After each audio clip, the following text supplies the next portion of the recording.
Chers abonnés, l'heure est grave. Le capitaine Ibrahim Traoré surprend le peuple à un moment inattendu. Il est plus que déterminé à développer son pays et faire sortir son peuple de la misère. Je vous laisse d'abord regarder cet extrait. Le processus de révolution de nos infrastructures qui a commencé, c'est ce qui a mené la création donc de cette initiative. Si, voilà, en Occident ou ailleurs, dans de petits pays qui n'ont pas de ressources, ils ont des routes départementales bitumées. Il n'y a pas de raison qu'au Burkina Faso, nous ne puissions pas bitumer nos voies. D'autant plus que nous avons toutes les ressources sur place.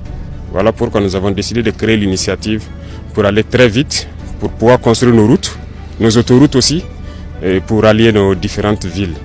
Parce que dans ce que nous vivons actuellement, les soldats, les combattants sur le terrain ont plus que jamais aussi besoin de routes. Vous pourrez les demander, leur priorité actuellement c'est la route. Et ça contribue beaucoup à la reconquête du territoire, à plus de 50% je dirais. Donc pour les accompagner également, nous avons besoin de construire beaucoup de routes pour les permettre d'effectuer donc avec audace et témérité. Et leur mission est que nous puissions donc accompagner cette reconquête-là. Et en plus de ça, que ce soit nos producteurs, nos transporteurs, nos commerçants, tout le monde a besoin de routes. Et cette initiative a pour mission de pouvoir accomplir cela.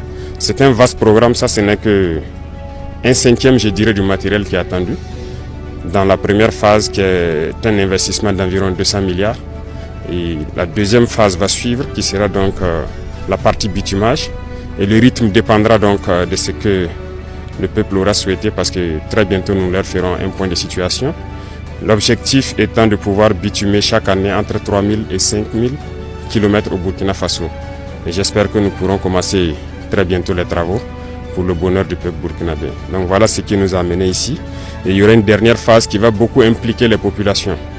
Et donc cette phase, nous attendons aussi que les gens puissent vraiment accompagner tous ceux qui travaillent au niveau de l'initiative pour qu'on puisse aller vite et bien et vraiment prendre soin de nos routes.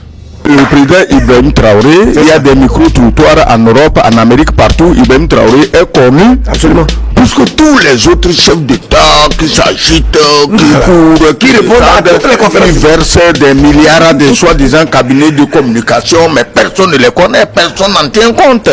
Mais quand tu dis Ibrahim Traoré dans les rues de Los Angeles, tu dis Ibrahim Traoré en Alaska, à Anchorage, tu dis Ibrahim Traoré au Groenland, les gens savent de qui tu parles. Voilà déjà, ils n'ont pas besoin de faire le tour du monde pour se faire connaître. Quand tu dis Tiani, quand tu dis Assimi Goïta est celui-là même qui a lancé le processus de libération de l'Afrique. Et il a commencé au Sahel. Donc, on n'a pas besoin de se promener. Tu as entendu parler du président tanzanien, malheureusement mort, Magufuli. Magufuli a fait je ne sais pas combien d'années au pouvoir. Il n'est jamais sorti de Tanzanie. Mais quand tu vois ses réalisations, tu te crois à Dubaï, à Hong Kong ou à Singapour. Voilà ce que nous voulons. Chers abonnés, à l'écoute de ces déclarations et au vu de ces réalisations, on comprend bel et bien que le capitaine Ibrahim Traoré n'a plus rien à prouver. Tous les présidents africains devraient suivre ces initiatives révolutionnaires pour changer les conditions de vie du peuple africain. Que pensez-vous du président Ibrahim Traoré? Laissez votre avis en commentaire. Si vous avez trouvé la vidéo intéressante, cliquez sur j'aime et partagez à vos amis. Mais n'oubliez pas de vous abonner et de cliquer sur la cloche de notification pour ne pas rater mes prochaines vidéos.